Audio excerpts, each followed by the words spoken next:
Guys, ito yung sinasabi ko sa inyo guys na pag-akyat ng niyog.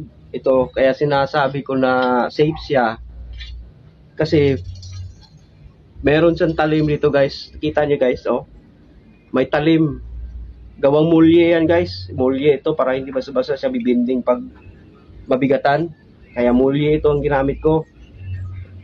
Kaya pag itong ano na to guys, itong device na to na pang-akyat na ito, pag aapakan mo ito dito, bibigatan mo ng paganyan, babaon ito sa katawan ng puno ng niyog. Ito. Kita nyo guys, to. Babaon ito. Kaya safe siya kasi pag babaon ito, kaya niyang i-stable yung stop niya.